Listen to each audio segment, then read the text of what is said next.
In the early hours of January the 20th, 1996, a number of UFOs were reported in the skies above central Brazil. Some of them were captured on home video.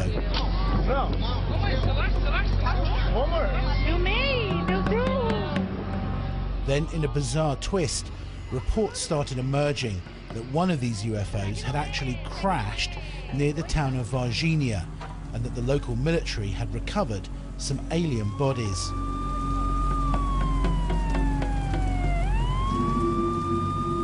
For many in the UFO community, this was the most significant event since the Roswell crash of 1947.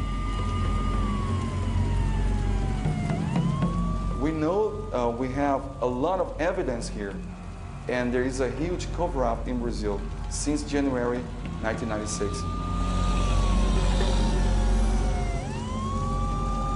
I do believe we were visited by alien creatures who were captured by the militaries, and I want to know what happened to these creatures. I think the whole world wants to know if these creatures are still in Brazil, and definitely what happened to them.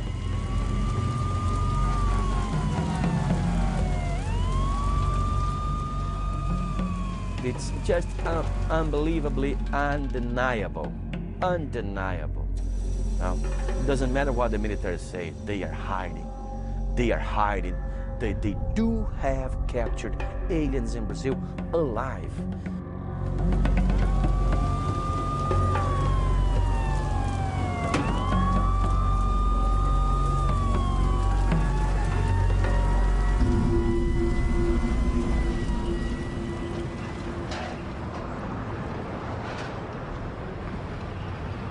According to eyewitness reports, the UFO crashed on the edge of Varginha, a small industrial town in the heart of Brazil. Well, about 2 a.m. in the morning of the January 20th, some satellites from the United States detected an object entering Earth's atmosphere. Of course, it was aiming to Brazil, and they let us know, the American authorities, or American military let Brazilian authorities know that it was aiming to Brazil, so we should keep an eye on it. Well, while this object was falling down, it was observed by a few witnesses.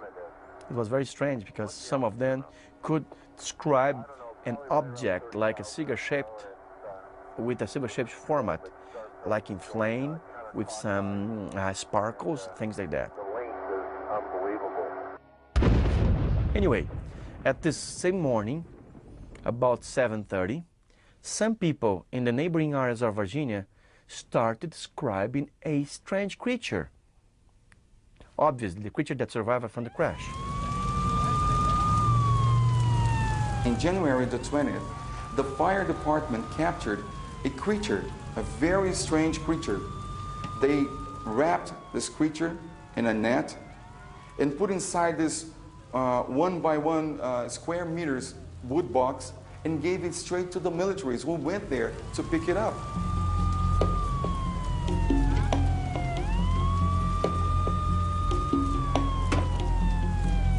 They said it was a terrible smell of ammonia, burning the noses, they couldn't breathe, and it was a very ugly creature.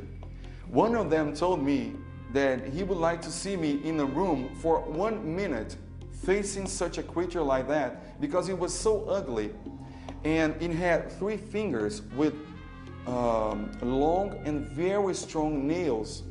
One of the creatures in the military facility scratched one of the tables, wood table. You should see what happened to the table when one of the creatures just scratched it.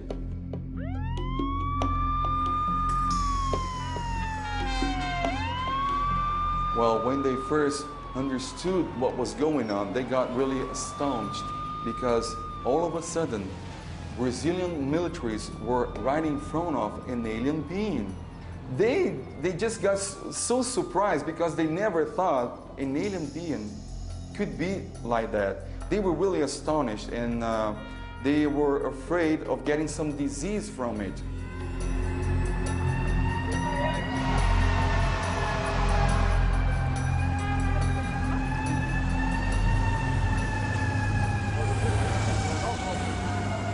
The description of the bodies connected with the Varginha case makes it sound much more like they were cargo than crew. They seemed to be woozy, they didn't have any clothes, the little horns, the color of the skin and stuff. Their reactions did not imply particularly high intelligence. Now, who knows? Maybe this was a crew from a different place, and we don't know what their mental capabilities were or something like that. But you just don't get the feeling, looking at the drawings that have been made, the testimony of the witnesses, that we're dealing with particularly sophisticated aliens here. And I can imagine a cargo craft that ran into some kind of a problem. Pilot error is common, apparently, in which these guys were set loose and weren't really the operators of the craft.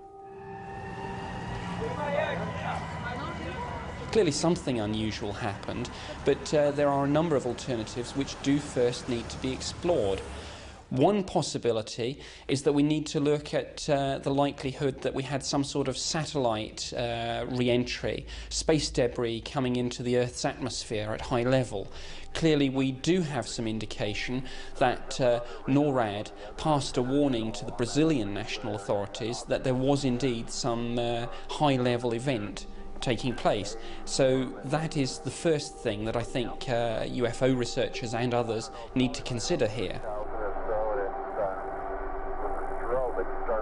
Any time that you have accounts, particularly if there are of sightings late at night, of bright lights seen very close above the ground, a lot of activity going on, what you may be dealing with is the military carrying out some sort of night manoeuvres. Now, you can have military trucks, obviously brightly illuminated with headlights and all sorts of other freestanding lights, for example. You could even have a low-flying helicopter actually hovering very close to the ground or actually indeed on the ground. And in some meteorological conditions, and I'm talking about the wind here, you need not necessarily hear a great deal of noise until you get very close to it. According to reports, a combined team of army and firemen removed something or someone from the crash wreckage and then took them to the local hospital. The reaction of the doctors and the nurses was kind of mixed up because some of them thought it could be an alien creature. Others thought it could be some genetic experiment, and some of them thought it could be the devil's son. The military, some of them who actually took part in the capture proceedings, came to the researchers to tell, I was part of it. I was there. I helped to capture. I helped to hold. I helped to put in the box. I helped to transport. See, we have first-hand witnesses from the military. Corpo de Bombeiros, boa tarde. The local fire station confirmed that they were called out to an incident on January the 20th, but their commander denied that any UFOs or aliens were involved.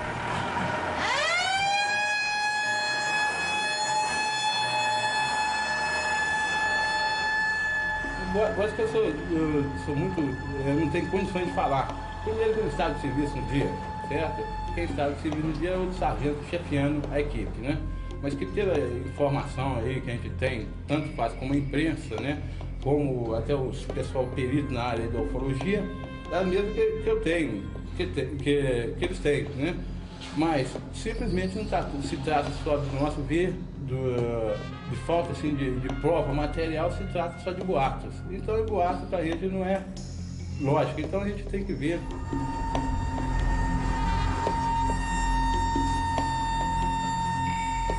Por força até profissional, nós não convivemos com boatos, mas porém com a lógica. É só com a lógica que nós mexe. Então, se nós não tivermos condições de mostrar para o povo e não capturamos nada, então aí nós fomos no centro da atenção porque a pessoa, em geral, pensa que o bombeiro tinha material para transportar, como vocês viram aí, né?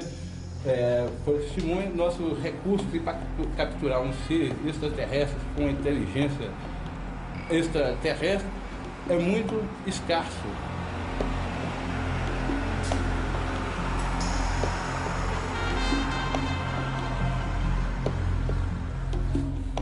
Não, nós tivemos só um período, né? Um período que foi o máximo, né? O pessoal procurou divulgar, procurou procurar com a gente respostas que a gente não tinha, né? Coisas que é difícil. Então, foi muito interesse que tiveram, porque é uma curiosidade. Nós, povo brasileiro, nós precisamos de heróis e de fato novo. E surgiu um boato que é um fato novo. Como foi o chupacabra, né? Que foi comédia até hoje. Certo?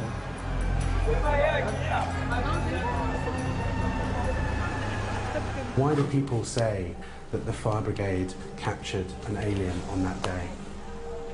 Porque a gente aqui em Varginha, no mundo, dizem que os bombeiros han capturado estas estranhas criaturas em 6 de janeiro de 1996. Eu acho que simplesmente para subverter, ter a cidade como uma atração, que foi uma atração mundial, divulgada no mundo inteiro, até serviu de parte cômica da televisão. E é uma forma de mostrar a cidade de Varginha para o mundo, criando uma ideia fantasiosa a respeito desse fato. When asked permission to interview the actual firemen who allegedly captured these aliens on the day, the commander says that they were on leave. Some of the gentlemen who performed the capture came to us and gave a report of what's going on. Now, it's not second-hand report. Those reports came from people who actually helped to capture, to hold the creatures. So this is the best report someone can have. I wish the Americans have a report of someone holding the Roswell creatures back 50 years ago. They don't, but we do about Varginha.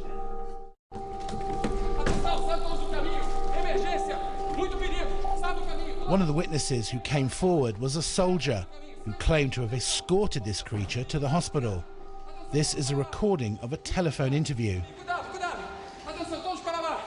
Muito cuidado. Emergência aqui, não fiquem perto. Foi simplesmente inacreditável. Eu não conseguia acreditar no que os meus olhos estavam a ver. Eles trouxeram uma criatura no extraterrestre numa maca. É estranho, foi simplesmente inacreditável, a sério.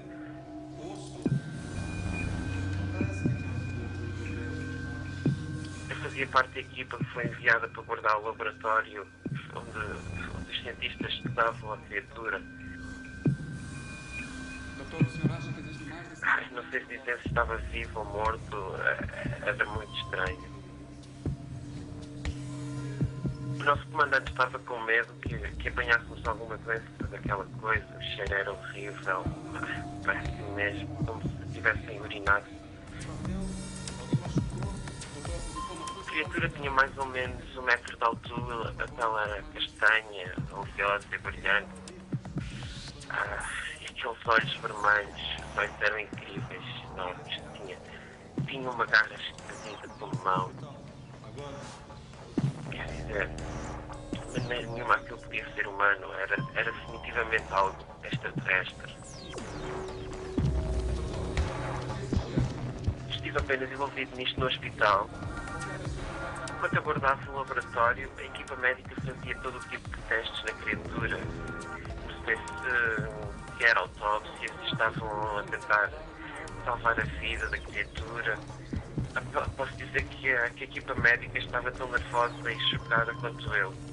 Basta imaginar o quão estranho isto foi, sério, inacreditável. No final, os médicos confirmaram que a criatura, entretanto, morreu. Sério, toda esta experiência foi a coisa mais doida que eu já vi. Sei que parece loucura, mas eu estive lá. Aconteceu de verdade e vi aquela criatura com os meus olhos.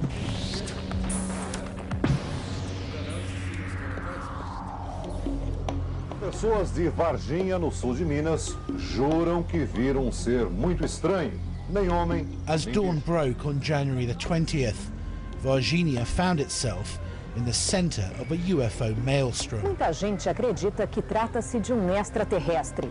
E dizem também que o ser foi capturado pelas autoridades e é mantido escondido em algum lugar. The town was just going insane because everybody was on the streets because many UFOs were sighted at that time. So people was just connecting one thing to another. I'm talking about hundreds, thousands of people on the streets, and everybody wanted to know, demanding answers. It was a kind of a mass hysteria, I can tell you this. In fact, there were hundreds of reports of UFOs in the skies above Brazil, flooding into the authorities. Surge uma novidade importante no caso do extraterrestre que teria aparecido em Varginha, sul de Minas. Uma testemunha militar afirma que a criatura foi mesmo capturada com vida. O Fantástico teve acesso às declarações secretas desse militar. Segundo os pesquisadores que acompanham o caso Varginha, ele sabe o que está dizendo. Mas os pesquisadores acreditam que a grande evidência do caso Varginha é o depoimento de militares que teriam participado das operações de captura e retirada da cidade do suposto ET. The local military base which was involved in this incident was an officer training academy called ESA.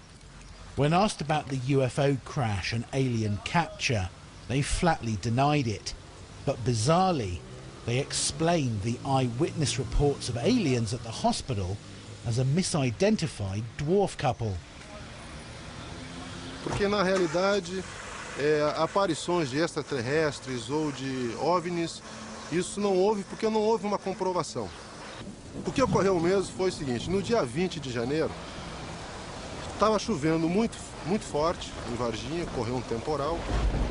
Esses caminhões Mercedes-Benz, que eles estavam indo na garantia. Então nós deslocamos 2 caminhões até Varginha para que fizesse a manutenção prevista. Tudo disso aí, no desenrolar de toda a história, houve uma série de coincidências de fato. Havia no hospital de Varginha um casal de anões, onde a senhora estava grávida para ganhar um neném. Ter colocado no caminhão e levado para o hospital de Varginha, onde o pessoal disse ter encontrado um casal de ETs, que na realidade era um casal de anões, estavam lá e essas meninas estavam para ter filho. I understand that some of the Brazilian military authorities have said that the whole incident may stem from a bizarre misidentification of a real case which actually involved a dwarf couple being taken, I think, to hospital. Now, I don't know about that myself, but I mean, speaking from my own experience of the military, they are an honourable group of people, and if they say that this took place and that this is the explanation, I think we clearly have to put some store by that.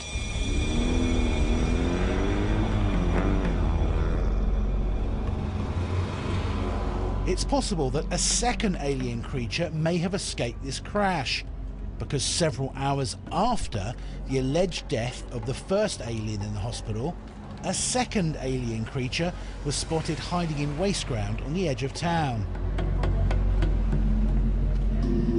Estava vindo de serviço e resolvemos passar por ali, que é caminho de casa, né? A gente mora no Santana, então era trajeto. E passamos por ali para ir embora para casa, no trio, né? A gente viu uma criatura estranha que no momento que a gente passou, não olhava pra gente não. E quando a Kátia gritou, aí que ela olhou pra gente. We asked the girls to tell us what the creature looked like. With the help of an artist, we built up a detailed sketch. Marrom. A pele dele parecia ser muito mole. Porque o sol tava batendo nele, tava iluminando, parecia ser muito mole, tipo no coração, uma coisa assim. Os olhos vermelhos arregalados, as 3 perseveranças na cabeça, veia sobre o ombro. Quando ela olhou pra gente assim, ela passou que tava sofrendo, que tava ansiosa, que tava com alguma dor. Não, assim, foi na hora que eu olhei assim, que eu fixei meus olhos na criatura, foi o jeito, assim, parecia que tava sofrendo. O jeito que ela olhou pra mim. A Kátia e a Liliane saiu correndo. Eu fiquei parada. Aí elas voltaram, me pegou, eu correndo e fomos embora. They saw what looked like a devil. That comes the story. Because this creature had three things in the head that resembled like horns, but weren't horns at all. And it had a brown skin, a brown, like a grease oil all over, and the veins, black, purple veins, were very visible on the upper arm and the neck. The three sisters' description of the creature they saw was remarkably similar to the one given by the soldier in the hospital. The local military commander offered an explanation. Por causa desse temporal que caiu em Varginha, existe lá senhor anão, ele é anão, baixo, ele é bem desfigurado, ele é retardado mentalmente.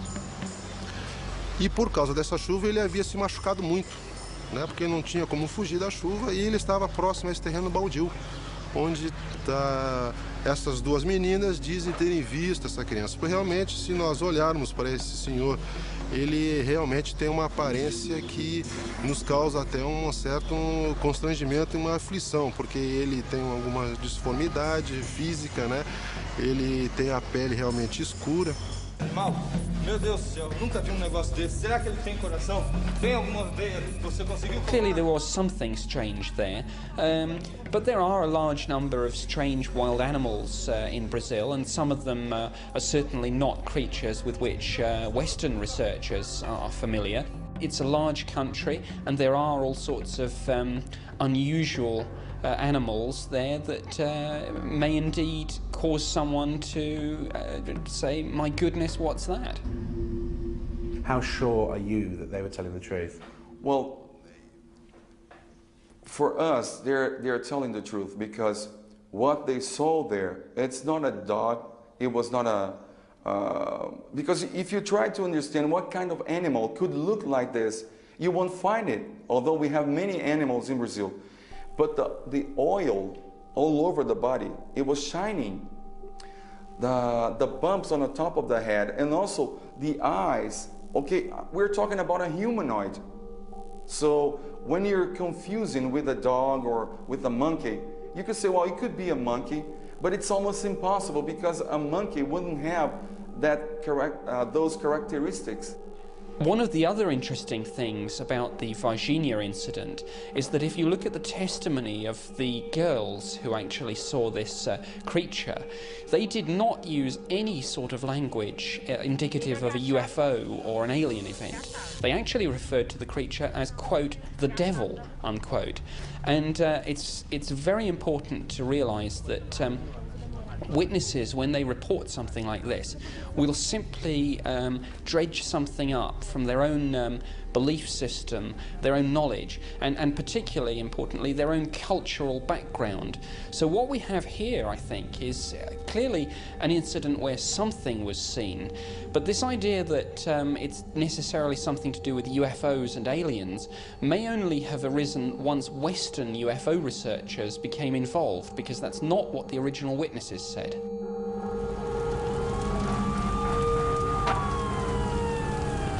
A few days later, another eyewitness came forward, an English-speaking lawyer who said she had seen the actual site where the UFO was alleged to have crashed. I live about 20 minutes from the center of Varginha, right on the edge of the hills and forests which circles the town. It was about 2 a.m. and I was asleep when I heard a huge explosion coming from outside. It sounded like a bomb had gone off, a huge explosion.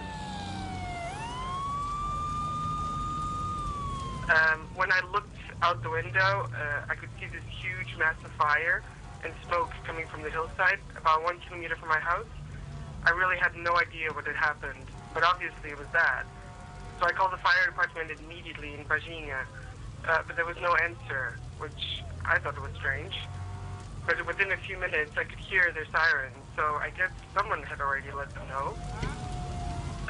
Just a few minutes later, I could see like 3 army trucks speeding up in the dirt track, which leads to where the explosions were, and then a helicopter.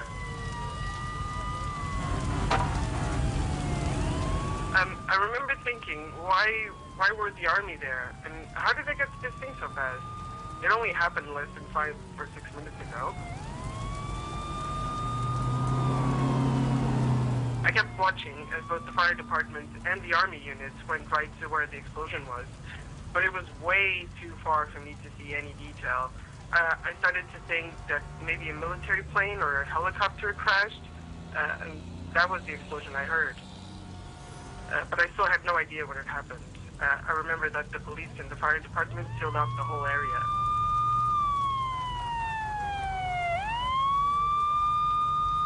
It was only later in the day when I heard the news about these alien things, these creatures in town, and I realized that that might have well been, probably was, the crash site. That's when it all started making sense. I mean, I couldn't see much, just fire and smoke and stuff, but something crashed out there. I can 100% confirm that.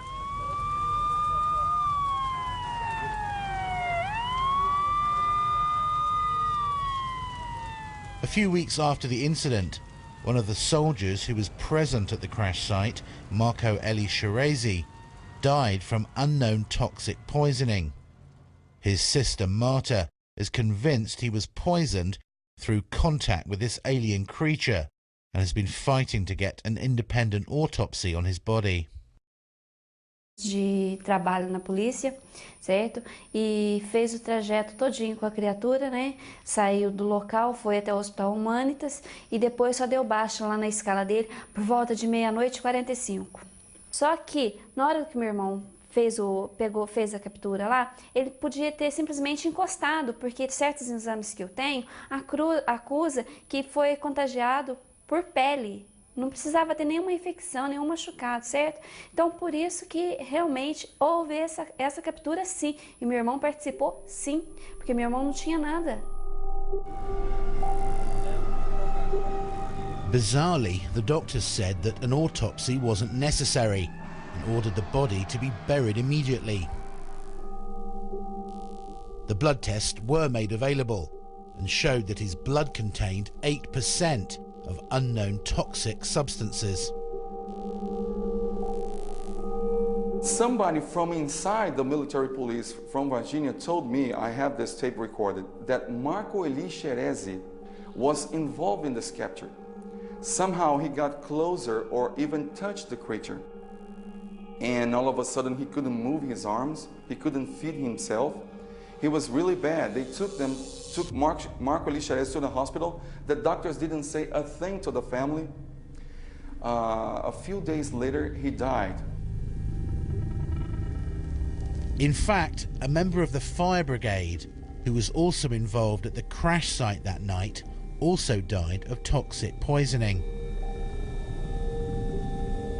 And although the people of Varginha and the media demanded answers, the authorities remained silent. According to our sources, whatever was recovered from the crash site was eventually flown out of the country in an unmarked transport plane within a few days. Destination unknown.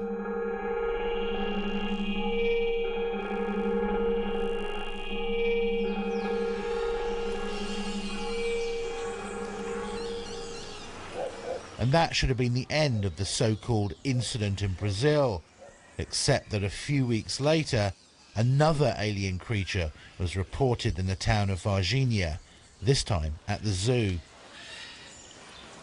An old lady spotted a creature very similar to the one seen by the other witnesses. Eu não vou afirmar que vi o ET. Eu tinha saído no alpendre para fumar. E vi uma coisa muito feia. Os olhos vermelhos, grande esbugalhado. E a cor dele era marrom escuro, era muito feio. Animal não era, isso eu tenho certeza. What she told us is the creature had some light coming from the eyes because the place was all dark at night. But she could see the face here, a small nose, a little slit as a mouth, only because some light was coming from the eyes of the creature, no pupils. And all of a sudden, the creature was not there anymore. She went inside the place, called her husband and said, listen, we gotta get out of here. Of course, no one knows what she saw, or what she thought she saw. But it's interesting that in the days before this sighting, several animals had died suddenly at the zoo from unknown toxic poisoning. Muito estranho que logo após o aparecimento dessa criatura, nós estávamos com um problema dentro do zoo em morte de animais que tinham ocorrido desde fevereiro. Tá? Eu perdi 5 animais e sem explicação nenhuma científica, porque o laudo técnico diz que morreu de não sei. E não é comum. Eu sou diretora desse zoológico há 7 anos e nunca tive um caso desse. So had another alien creature hidden itself away in the zoo, or did Mrs. Klepf misidentify some other animal? You've got a lot of witnesses in this case. I don't think that people are making this up. What I do think we have to check out very carefully is the possibility that we are dealing with a series of events which have been, as it were, linked together, perhaps by people who are very keen to come to particular conclusions, and that we're dealing perhaps with nothing more exciting than a series of misidentifications and people putting perhaps quite extraordinary explanations on events which may be rather mundane.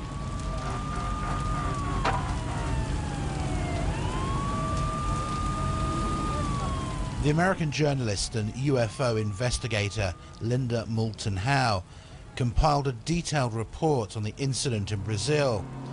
She's convinced that not only did aliens crash down in Brazil in January 1996, but that both the Brazilian and the United States government deliberately covered it up.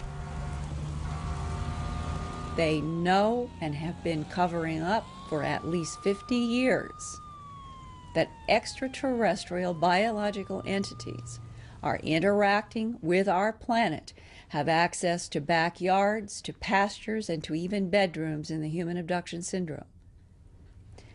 Not wanting people to be aware of that because they're afraid of mass panic, I can understand up to a point.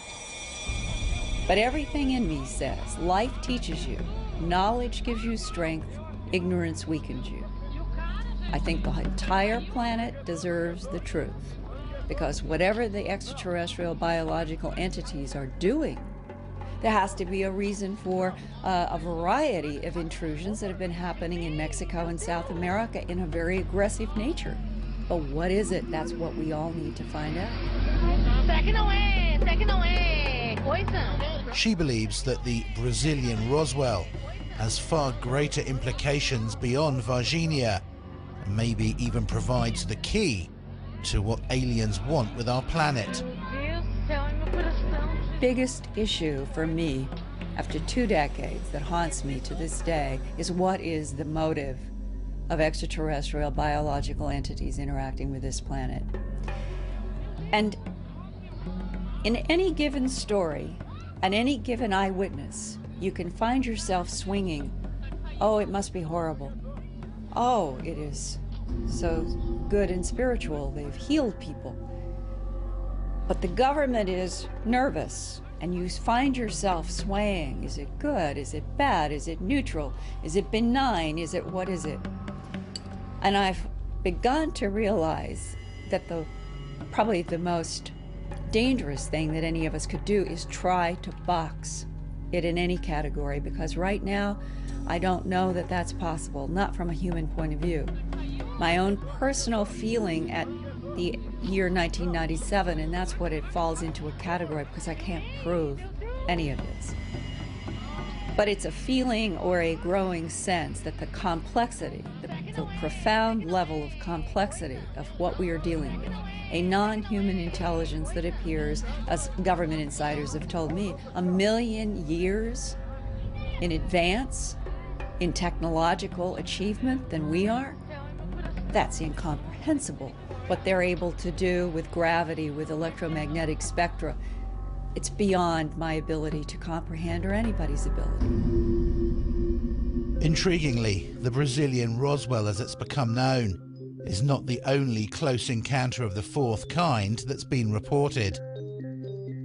There are dozens of detailed files, many of which remain classified, containing eyewitness reports and even photos of alleged alien creatures.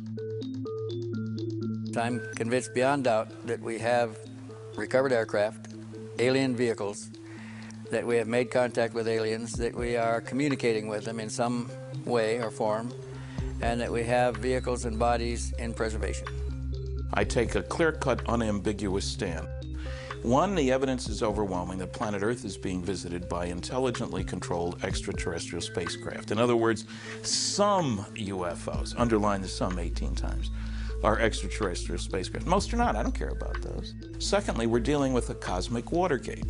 That means that some few people within the governments of the United States, Canada, Britain, and undoubtedly other countries have known since July 1947, when at least 2 crashed flying saucers and several alien bodies were recovered in New Mexico, that indeed some UFOs are extraterrestrial spacecraft. 3, none of the arguments made against the first 2 conclusions by a very small but very noisy group of negativists, as I call them, the debunkers, stand up under careful scrutiny.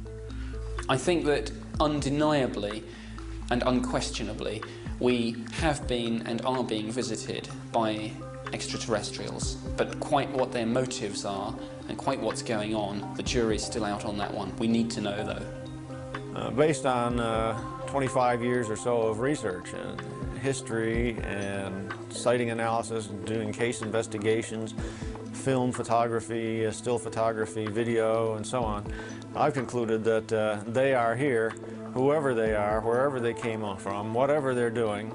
Other intelligences are messing around on our planet. And I guess it's up to society to realize that and come up with some sort of a response before it's too late.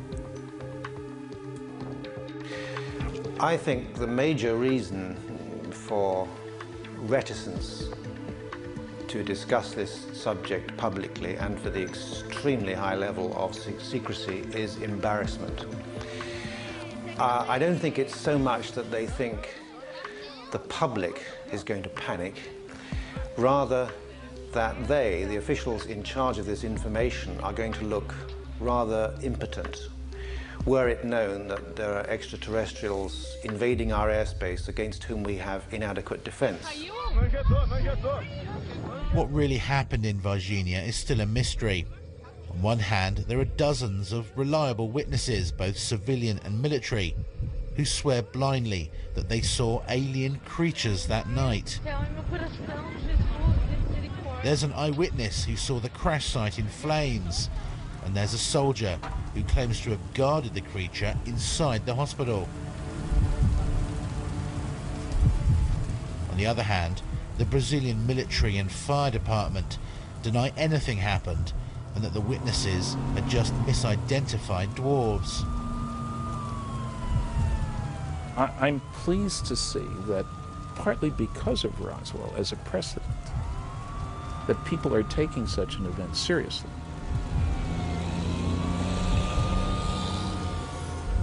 Is this perhaps, I don't know of any previous cases where beings like this were seen before, maybe this is a new step in what's going on. I think we're just having the biggest opportunity to prove that the mankind had some contact with alien creatures. The Roswell incident is a very important one, but it happened 50 years ago. This is recent. We have a lot of information from military sources, civilian sources, I mean fresh information. So I think this is going to be a very important situation where we can prove that alien beings had really visited our planet. We already know the names of the people involved. We know the details of the operation of capture, of transportation of the creatures, everything. They can't hide much from us. I think one must remember that witnesses are fallible. People make mistakes. People misidentify things, particularly if they see them under unusual conditions. So always, I would say to people, look for the prosaic explanations first. look for the misidentification of some sort of military exercise going on. Look perhaps for the idea that you might have had some space debris re-entering the Earth's atmosphere, giving rise to quite a spectacular display. Consider again the entity report, that you might simply be dealing with some wild animal, startled and perhaps again seen by people that weren't particularly used to seeing this sort of creature. There are many things which perhaps individually wouldn't have given rise to this great incident, but when perhaps just taken together led to an extraordinary series of coincidences which frankly gave us a situation where people have got things wrong. In this documentary, you will see miraculous UFO footage that has been authenticated by top UFO. The documentary featured an extensive summary of the footage, the canisters containing the footage, an expert analysis from the likes of Stanton Friedman. One film expert noted in the documentary that the footage came in an old Soviet canister that had information labeled on it that was consistent with info written directly on the film reel. The numbers on the film's header matched the canisters they came. The header of the film had the crest of the KGB on it, and the term for top secret is shown in the first few seconds of this footage and image to the right. Having real-looking alien footage is one thing, but including the original film reel canisters means you are extremely close to proving 100% authenticity. This is something that has traditionally lacked in other more popular alien videos such as the widely known Alien Autopsy or the Alien Interview videos. Several KGB documents. In the documentary, several KGB documents are produced to prove the film is authentic, along with credible testimony from a former Soviet KGB operative who claims to know about the event. At first everyone believed that those debris were part of some novelty aircraft manufactured in the United States or England, said Pavel Klimchenkov, a former KGB operative, but having done some measurements material analysis, we came to the conclusion that none of the domestic or foreign manufacturers known to us could have produced this apparatus, at least not in the conditions existing on this planet.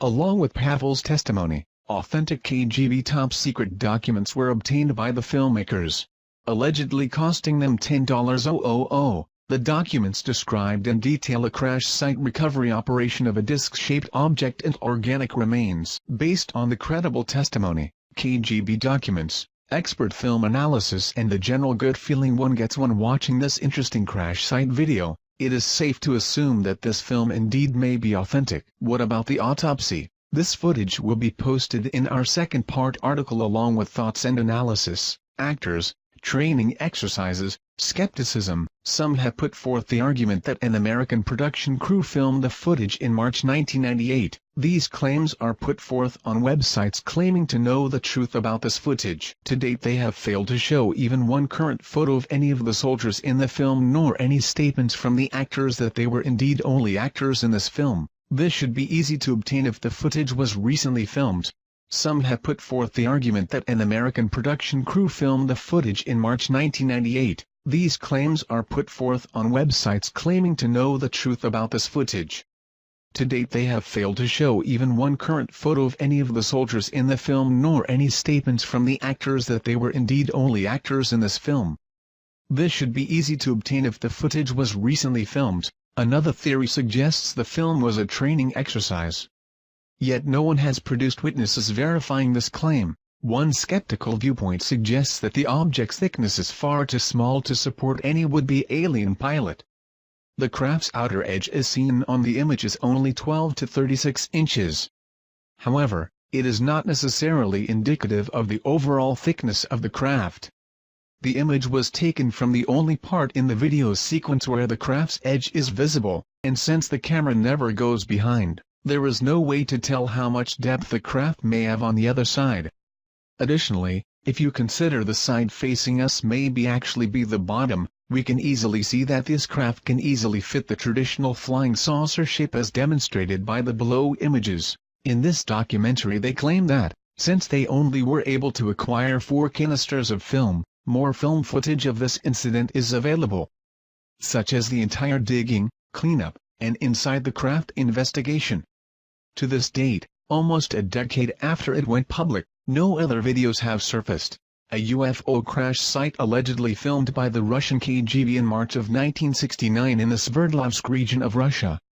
The footage was later obtained by documentary filmmakers who then published the movie, The Secret KGB UFO Files. A film expert noted in the documentary that the film came in an old Soviet film can and the numbers on the film's header matched the cans they came in. The header of the film has the crest of the KGB on it and the term for top secret. An autopsy of the alleged pilot of the UFO is seen in the documentary film. Soviet doctors examined the burnt torso of the entity and it is revealed that the 3 doctors died 1 week later, all from cerebral hemorrhages. Death certificates are presented as proof. Several KGB documents are produced to prove the film is authentic. Some have put forth the argument that an American production crew filmed the footage in March 1998. These claims are put forth on websites claiming to know the truth about this footage. To date they have failed to show even one current photo of any of the soldiers in the film nor any statements from the actors that they were indeed only actors in this film. This should be easy to obtain if the footage was recently filmed. Another theory suggests the film was a training exercise. Yet no one has produced witnesses verifying this claim. UFO aliens may have helped build pyramids of Giza, says Cairo University archaeologist. Head of the Cairo University Archaeology Department, Dr. Ayla Shaheen, in December 2010 had told an audience that there might be truth to the theory that aliens helped the ancient Egyptians build the oldest of pyramids, the pyramids of Giza. On being further questioned by Mr. Marek Nowak, a delegate from Poland, as to whether the pyramid might still contain alien technology or even a UFO with its structure, Dr. Shaheen was vague and replied, "I cannot confirm or deny this, but there is something inside the pyramid that is not of this world." Delegates to the conference on ancient Egyptian architecture were left shocked. However, Dr. Shaheen had refused to comment further or elaborate on his UFO and alien-related statements. Down below is 90's The Secret KGB UFO Files documentary, that deals with the fact that Russian had already discovered the tomb of alien humanoid in Egypt and something is beneath the pyramid. The Secret KGB UFO Files documentary interestingly supporting the head of the Cairo University Archaeology Department, Dr. Ayla Shaheen, claim as well. Actually, ancient Egyptian writings very often talk of beings from the sky opening and bright lights coming down to teach them technology and give them wisdom. Many pictures and symbols resemble UFOs and aliens. Possibly aliens built the Great Pyramid. And these solid long-lasting construction techniques were adopted by the Egyptians. Ancient Egyptian legends tell of Tebzepi, or the first time. This is described as an age when sky gods came down to earth and raised the land from mud and water. They supposedly flew through the air in flying boats and brought laws and wisdom to man through a royal line of pharaohs. And of course, this was all thrown out the window when Christianity came along. Keep in mind that the gods were the one and only religion that there was. No other conflicting beliefs? Why? Well, because it was fact, not faith. The modern church would have you believe that it's just a myth. But you have to ask yourself, on the edge of Occam razor, what truly indeed is more likely? There has always been the question. How did the Egyptians feed and care for the 100,000 slaves that it would have taken to build the ancient structures like that of the pyramids in Egypt? 1 minute it is a very backwards country and almost overnight a highly advanced and technological culture sprung into existence. We now have the answer to that very question and evidence that the Egyptians had extraterrestrial help at that, thanks to Russia, the KGB, and a top-secret project called Project ISIS. Astrophysicist, neurologist and science advisor in Advanced Propulsion System gained access to the files of Project ISIS. This was a top-secret project brought about by KGB concerning the discovery of the tomb of the visitor in 1961. Up until Sci-Fi purchased this exclusive footage from an agent of the Russian mafia, it had never been seen outside the top-secret facilities of the KGB. Sci-Fi showed it one time on television, and as it stands today, no evidence of this film or the project is available. Except what we have copies of here given to us by a client that had taped the original show. This video is a powerful documentary with actual footage filmed by the KGB and verified by specialists in the field. authentic film footage. If we can somehow bring attention back on Project ISIS and prove it out, it will change the history of the beginning of the civilization of man. During the Cold War, Nikita Khrushchev was determined to show the world that communism was superior over the democracy. As he realized that it would be too costly to compete with the US in the space race, Khrushchev chose to go the other route. Having over 300,000 agents in the secret police and espionage organizations, he focused most of this resource on alternative science, such as paranormal phenomena, psychotrometic weapons, biogenerators and mind-altering machines. 1920s, during the Stalinist regime, a dark room was created where the KGB conducted psychotronic weapons research on prisoners sentenced to die and political dissidents. After 1936, these files were transferred to the secret archives of the KGB, continuing on with their paranormal research. Khrushchev achieved great success with his biogenerators and machines to alter human minds, which worried, naturally, the United States, knowing that the Soviet Union was there to conquer and overthrow. Russia, being that its borders surrounded the largest landmass of the world, had the largest amount of UFO sightings. If they could capture one of these flying objects and reverse engineer it, they could have the greatest advanced aeronautical designs. They got lucky in January 1986 when a spacecraft crashed in Dalgorsk but remained intact. The craft was back-engineered and the process was quite successful. But to achieve the most superior advancement in global domination, they went in search for something that was only a rumor or legend. The Chamber of Knowledge in Egypt. If the legends were true, storehouse of knowledge left behind by ancient visitors from outer space was concealed in the Great Pyramid. A team of archaeologists were composed of Egyptologists from the Russian Soviet Academy of Science, was sent to Egypt. The fearing that the CIA would learn of this expedition, the Kremlin operated with complete secrecy. By the late 1950s, Egypt accounted for 43% of all the Soviet aid for Third World nations. When they started the ISIS project, the Soviet military personnel in Egypt was estimated over 20,000. The heavy military presence was used to disguise the efforts of the mission scientists headquartered in Cairo. They would operate under the guise of Arab peasants or Russian officers. To speed things up, in 1959 the KGB recruited professional informationalists to wiretap Egyptian officials. This paid off in July 24, 1960, when a conversation was recorded that would then change myth into reality. The official had been given a call that two Bedouin had stumbled upon the tomb of the visitor. The Bedouin were in the hospital and kept repeating, "The visitor God." At this moment in time, Project ISIS became top priority and all efforts were made to immediately follow up by having the Bedouin show them where they had found this tomb. SEIFI was able to purchase several documents and film footage as to the KGB documentations of their findings. Taken out of Egypt and brought to the secret facility of the KGB was this memo to high-ranking KGB official. My agents had secured the notes of one of the scientists working on the tomb of the visitor findings. Another was the inventory of contents taken from the tomb as follows. Location of finding. Undisclosed, 15 crates of relics, 1 partially mummified body, 1 stone sarcophagus, 8 hieroglyphic samples. Old report from a project scientist that was one of the first to enter the tomb. During the inspection of the wall segment, we noted that a strange magnet repulsive force seemed to be emanating from the rock. We were unable to find any scientific explanation. Cryptologist report. Partial decoded message on tomb wall indicating a prophecy of the return of the winged gods. The Kremlin took the cryptologist report very seriously.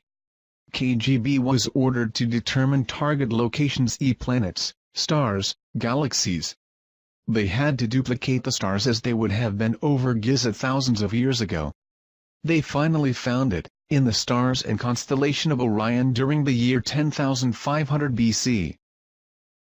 Although it was possible that the builders could have been working off plans of a time before the pyramids was constructed, this was proven not to be the case. Metal and synthetic materials of tomb were determined to be of unknown origin, and the tomb was carbon dated, giving it a dating of 10,500 BC, meaning the pyramid had to have been made at 10,500 BC. Cans of film were purchased by SEIFI through the Russian mafia agent, which originally came from the maximum security archives of the KGB. These cans contain film of KGB filming the process of the tomb and sarcophagus being opened. Sci-Fi had this film analyzed before purchasing by experts in this field. Finding no evidence of fraud, SEIFI purchased cans of film. The documentary is in black and white, showing soldiers entering the tomb without gas masks. As they opened the sarcophagus, you can see toxic fumes escaping and the reaction of the soldiers as they were being affected. It also shows the mummy contained inside. The film shows the soldiers leaving the tomb fast, and then a chemical warfare specialist team comes in with protective clothing. There is talk from one that was there in the tomb, that the energy inside, during the first days of exploration, was very high. They also had a team of psychics go in and do some special readings of the tomb. It later goes on to show the KGB and Bedouin loading trucks with crates to be shipped back to Russia. According to KGB documents, researchers began to wonder if the pyramid was designed for one particular purpose. They thought it was possibly a machine, being that it was designed like a three-dimensional triangular depiction of a hemisphere. Their thoughts were there must have been a reason why it was designed for resonating with the planet. Their thoughts went to a prism, and that the pyramids have powers to alter the cosmic rays, that the pyramids are huge prisms capable of concentrating energy, capturing light from the stars, which would initiate a process which would turn the pyramid into an interstellar transmitter. The three pyramids and SPHNIX could be integral parts of an immense machine designed by alien engineers linked by a master control mechanism inside the Great Pyramids. They noted that the passageway goes to main chamber, and above the sarcophagus was a tunnelled star shaft. They reasoned that when a specific star alignment occurs, a streak of energy goes down the shaft. Scientists speculated that the radiant energy hitting the sarcophagus could initiate something similar to a cold fusion reaction. The prism structure of the pyramid would then magnify and transfer to the corresponding pyramids. A united beam of energy could erupt, creating a cosmic beacon used by alien starship for future navigation. According to ancient legends all around the world, they all have the same thing in common. The visitors were like men, but more like gods. They were giants. They traveled among the stars. They brought us the knowledge. Legends of the first emperors of China were called the Sons of Heaven and made the first pyramids of China. Mexico and Yucatan have similar legends. Starwalkers can be found throughout Egyptian texts and American folklore. The visitors are described as the giants, man/gods, giants or titans. And it seems all cultures may be traced to a single parent civilization. Could it be ET? Later on in the documentary, it shows them working on the mummy, attempting to give it a face and identity. A computer projection of the mummy was made as it laid in the sarcophagus. Experts that were there to observe the fluorescent reconstruction of the face described to Sci-Fi that if they had not been there themselves, they would not have believed what the face revealed after reconstruction. When skull and face was completed, it showed a humanoid type: large cranium, large eyes, small chin, small teeth, but not Earth humanoid, but some being that had to have been extraterrestrial. Later, using underground radar technology, the KBG found a passageway under the tomb of the visitor. Directly below was a large chamber. They believed they found the chamber of knowledge, but was afraid to open the tomb, thinking it could be a Trojan horse, capable of blowing up the entire planet. They decided to seal the tomb, wipe away the location of the tomb, and close the project. It seemed, however, that all were affected by the discovery. Some had personality changes. Some disappeared entirely, others committed suicide, and others no longer could support their old religious beliefs. The first official report of sightings, that we are aware of, was by King Tutkremeni about 3,400 years ago. Sightings continued through the ages. Sightings seemed to pick up with man mastered the skies. But when we conquered the inner workings of the atom, the aliens of Orion stepped up their observation with an explosion of UFO sightings that continue up to the present. UFO abduction reports began to sweep around the world in the early 60s. A pattern was developing with nearly all abductees reporting physical examinations, insertion of objects and artificial inseminations. Many women abductees believed they were being impregnated to give birth to alien hybrids. In the last decade, reports such as these have risen dramatically. It may be highly likely that the genetic colonization program that started back in the ancient times has resumed. The question was asked, could they be cloning themselves by implanting their alien genes into human DNA? Are humans being transformed into an alien species through genetic engineering? The ancient Egyptians have always said that our DNA came from the heavens and that someday they would return. Did the KGB discover the truth in the chamber of knowledge about the true agenda of the Yet? And what was discovered on the wall of the tomb of the visitor prophesies that they would return. But when? Secrets cannot be contained. Not even KGB secrets. A group of scientists, computer programs, doctors, etc. shortly after the discovery of the tomb of the visitor, came together to discuss the possibilities of this discovery. They fully believed that the visitor was none other than Osiris, the alien king. Thus they gave themselves the name, the Followers, based off the followers of Horus in the Egyptian Book of the Dead.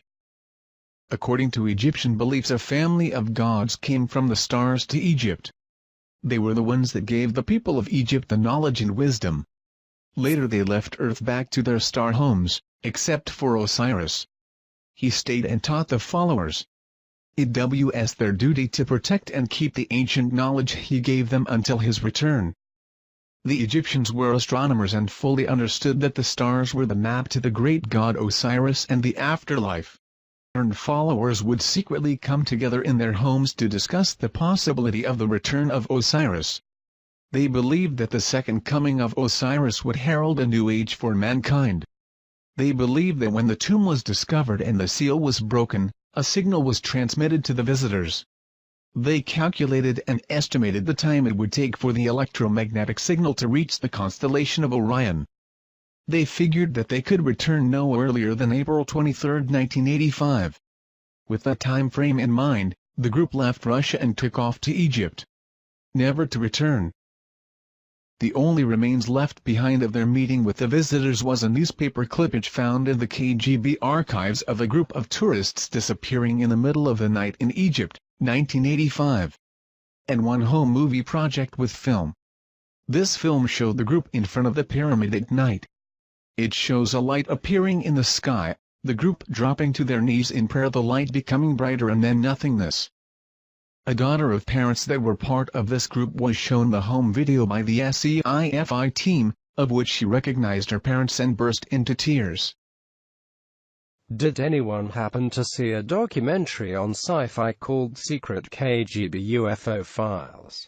I happened to catch this yesterday, and while I'm leaning to the side of skepticism, I have to admit that it was intriguing. Basically, the story goes, in the early 60s the KGB discovered a tomb at the Giza Plateau containing an EVA. Luckily there was film footage, haha.